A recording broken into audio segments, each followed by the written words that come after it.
നല്ല കാര്യം. എന്തായാലും നമ്മളെ അറിയാലോ, ഈ സ്കൂളിൻ്റെ പ്രിൻസിപ്പളാണ് ജീനേഴ്സ്. ഇവിടെ അടുത്ത് തന്നെയാണ് നമ്മളെ കൊളക്കുത്താണുള്ളത്. അദ്ദേഹം വന്നതെന്ന് അറിയാലോ, എല്ലാവർക്കും അറിയാലോ. NSS ക്യാമ്പിലേക്ക് നമ്മൾ തിരിച്ചു വെച്ചിട്ടുള്ള ക്യാഷ് കൈമാറ്റം ചെയ്യാനോ അത് സ്വീകരിക്കാനും വേണ്ടിയിട്ടാണ്.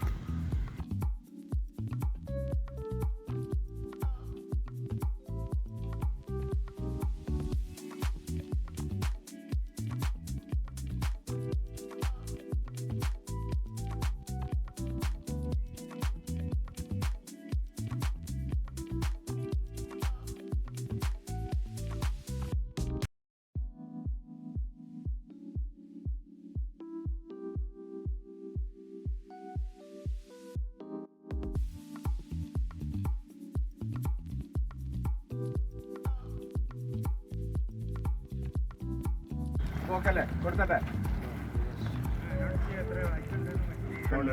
പൈസ ഇപ്പോൾ 12,000 റുപ്യ അതേപോലെ കവറിലുണ്ട്. ബാക്കി നമ്മൾ നോക്കിയിട്ട് ഇതിൽ പ്രത്യേകത ലേഡീസ് മാത്രം 4,300 റുപ്യ.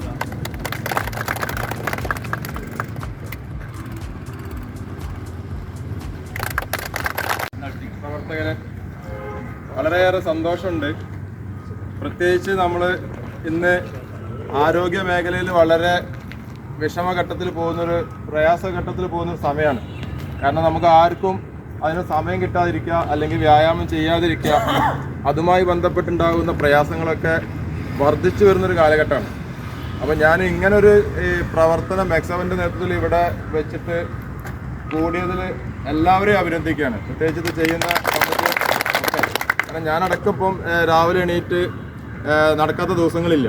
ഒരു അരമണിക്കൂർ നടന്നിട്ട് പിന്നെ നമ്മുടെ ഇപ്പോൾ സ്കൂളിലേക്ക് വരുന്നുള്ളൂ. അതിന് സമയം കണ്ടെത്താണ്. ആദ്യഘട്ടത്തിൽ അതൊന്നും സമയം കണ്ടെത്തിയില്ലായിരുന്നു. ഇപ്പോൾ അതിന് സമയം കണ്ടെത്താതെ നമുക്ക് മുന്നോട്ട് പോകാനുള്ളൊരു മാർഗ്ഗമില്ല. നമ്മളത് ഇപ്പോൾ പ്രത്യേകിച്ച് ഇവിടെ ഒരു ഭാഗത്ത് സ്ത്രീകൾ, ഒരു ഭാഗത്ത് പുരുഷന്മാർ, അത് വളരെ അഭിനന്ദനം അറിയിക്കുന്ന കാര്യമാണ്. ഇതിലേക്ക് ഒരുപാട് പേര് കടന്നു വരണം. ഞാനിപ്പോൾ രാവിലെ 6 മണിക്കൊക്കെ എത്തി പിന്നെ വീട്ടിൽ പോയിട്ട് സ്കൂളിലേക്ക് വരുന്നുള്ള ചില പ്രയാസങ്ങളുള്ളതുകൊണ്ടാണ്. എന്നാൽ ഒരിക്കൽ കൂടി നിങ്ങളെ ഈ ഒരു പരിപാടി സംഘടിപ്പിച്ചതിന് ആദ്യമായിട്ട് ഞാൻ നിങ്ങളെ അഭിനന്ദിക്കുകയാണ്. അതോടൊപ്പം നമ്മുടെ NSSൻ്റെ യൂണിറ്റുകൾ ഇപ്പോൾ നമ്മൾ ക്യാമ്പൊക്കെ നടത്തുന്ന വളരെ സാമ്പത്തിക പ്രയാസങ്ങൾ നേരിട്ടിട്ടാണ്. ഇന്ന് നമ്മളെ ക്യാമ്പ് പിന്നെ ആരംഭിക്കുകയാണ്. 1 രൂപ പോലും നമുക്ക് ഇന്ന് വരെ ഇപ്പോൾ സാമ്പത്തിക സഹായം കിട്ടിയിട്ടില്ല. ചിലപ്പോൾ മാർച്ചിൻ്റെ മുന്നേ കിട്ടാം. അപ്പോൾ നമ്മൾ അതൊക്കെ വെച്ചിട്ടാണ് നമ്മൾ ഈ ക്യാമ്പ് കണ്ടക്ട് ചെയ്യുന്നത്. അപ്പോൾ അതിലേക്ക് ഭക്ഷണം കൊടുക്കാൻ വേണ്ടിയിട്ട് നമ്മളെ ക്യാമ്പിലേക്കും അതുപോലെ ഹയർ സെക്കൻഡറി ക്യാമ്പ് നടക്കുന്നത് ചെനക്കലങ്ങാടി, നമ്മളെ ക്യാമ്പ് വെളിമുക്ക് സ്കൂളിലാണ് നടക്കുന്നത്. ഈ 2 ക്യാമ്പിലേക്കും ഒരു ദിവസത്തെ ഭക്ഷണത്തിന് വേണ്ടി നിങ്ങൾ തുക പിരിച്ചു തന്നിട്ടുണ്ട്. അതിനെ ഞാൻ നമ്മുടെ NSS യൂണിറ്റിന് വേണ്ടിയിട്ടും നമ്മുടെ സ്കൂളിന് വേണ്ടിയിട്ടും, അതായത് ഹയർ സെക്കൻഡറി വിങ്ങിന് വേണ്ടിയിട്ടും BSS വിങ്ങിന് വേണ്ടിയിട്ടും ഓരോരുത്തരെയും ഞാൻ ഒരിക്കൽ കൂടി അഭിനന്ദിച്ചുകൊണ്ട് ഞാൻ എൻ്റെ എല്ലാവിധ ആശംസകളും നേർന്നുകൊണ്ട് നിർത്തുന്നു. നന്ദി, നമസ്കാരം.